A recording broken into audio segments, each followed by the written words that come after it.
Hi guys, before I start, I just want to clarify that I don't claim to be a perfect conversationalist, and actually I'm making this video for myself more than for anybody else because these are the things that I want to actually implement in my life and that I feel that I need to work on. So if you find some of this helpful, I would be very happy, but honestly I am doing it mostly for myself.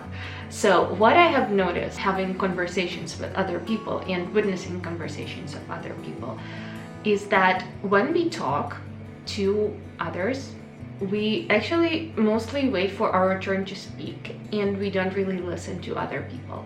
And especially in the conversation where a lot of people are in the same room having the same conversation, a lot of people don't really respond to what others just said. They just say whatever they have in their head. And if you really pay attention to what is happening when this sort of like round table talks are taking place, it's really hilarious because the comments have nothing to do whatsoever with the initial thing that the person said.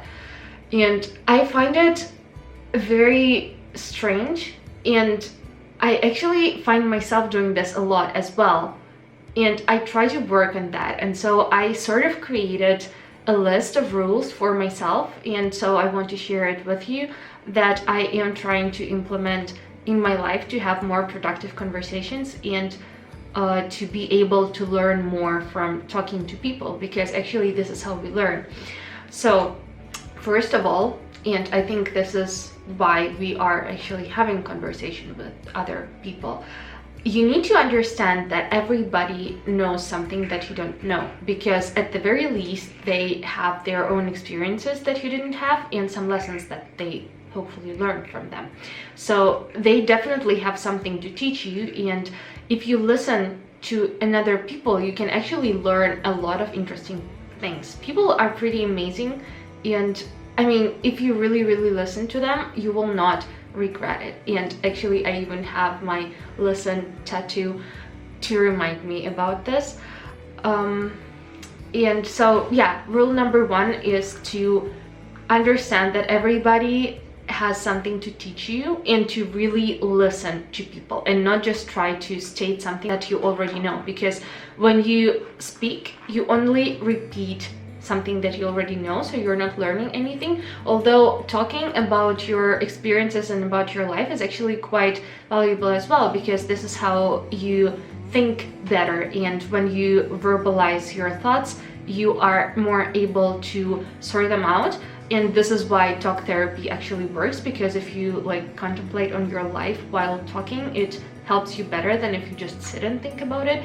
But you don't learn anything like this, you just sort your life out, and this is a completely different topic. I read a book about how to talk to other people and how to take interviews, but it's actually not only for people who work in media or who want to be journalists, but for everyone, because actually every conversation is sort of an interview, because you want to get some sort of information from another person. So before talking to a person that you want to talk to, think about what kind of information you want to get from them. Always be honest. I don't know what clicked in me lately, but I cannot lie anymore, not to myself, not to others.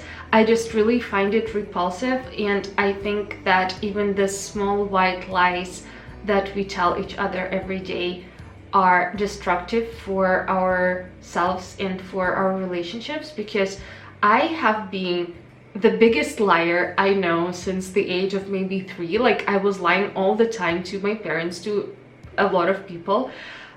Just, I don't even know why. Like, it's not that I was in trouble a lot or anything, but lately I just really cannot stand lying to myself and lying to other people, because I believe it to be very destructive. And it's actually much easier to just tell the truth, and if it's the truth that can hurt someone, or if it's something that you don't want to tell, you just better just keep silence. You don't have to lie about anything. If you don't want to share something, you can just say that I would like to keep it to myself, or just not say anything at all. Another thing that kind of really annoys me in myself is sharing unnecessary details that make your speech longer and they don't really add anything to the conversation.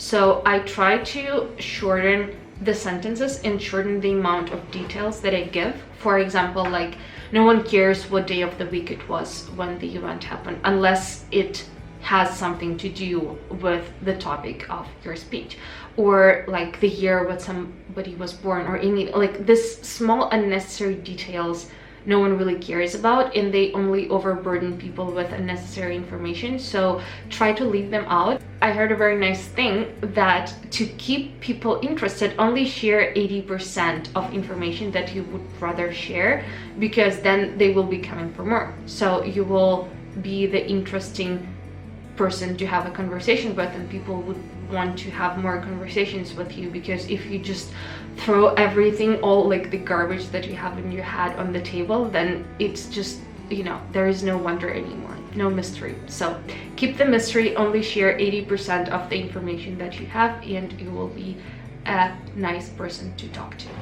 Also, something that is very, very important is your body language. I started working on mine recently, and only in about a month I've seen so much progress. Like, I just witness my posture and how I stand and how my face look. Like, I try to take control of my face, because we are social creatures and we read this kind of cues subconsciously without even understanding that. So for example, if you stand like this, hunched, and your head is always down, and you look like this, and people understand that they can take advantage of you. Like, even if they don't understand it consciously, unconsciously they know that they are more important than you, and so they will treat you this way. And if you stand with your shoulders straight, if you smile softly, if you don't like squish your face, people will understand that you have self-esteem, and they will respect you, and they will treat you accordingly, the same way that you respect yourself.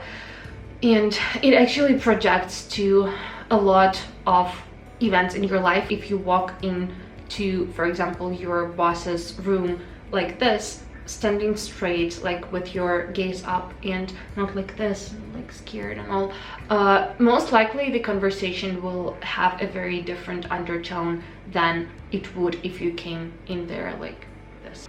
Not only the body language matters, but also the choice of words. I really don't understand why we speak so much about how unworthy, stupid, whatever we are, because I notice a lot of people actually doing this, and it's just really putting yourself down for nothing. Like, I don't understand why people do that, and I'm really careful not to say this anymore. And not only don't you have to talk bad about yourself, but try not to talk bad about others as well. Like, don't gossip. I just don't understand why people do that, but it's really repulsive to listen to other people gossip about other people, because then you know that like as soon as you leave the room, they will do the same about you. Yeah, a general rule of thumb that I try to apply to my own life is asking myself, will it improve the silence?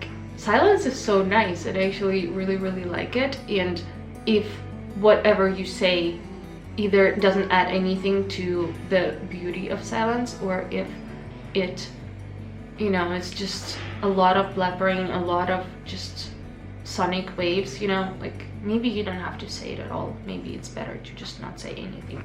And the last thing is more about when you're having a conflict or an argument with somebody, especially with your loved ones. Try to really listen, as I already said, what they have to say. And in order to understand their argument, try to reformulate what they have already said, and wait for them to agree or disagree with what you just said, because then you will make yourself understand their argument better, and there is more possibility that you will actually reach a consensus, or that you will actually learn something from this argument, because this is the point why we're having arguments. Although most of the people actually have arguments to win them, but then you gain nothing from it. Like, you didn't learn anything. Even if you won the argument, like, you just stayed where you are. And yeah, and when you're having an argument with a loved one, remember that it's you two versus the problem, and not you two against each other. I read it somewhere and it really resonated with me. I think that it's really beautiful. So on that note, I will end this video. I hope that this advice was somewhat helpful, and I wish you a very nice week. Love you guys so much. Thanks for watching, and be nice humans. Goodbye.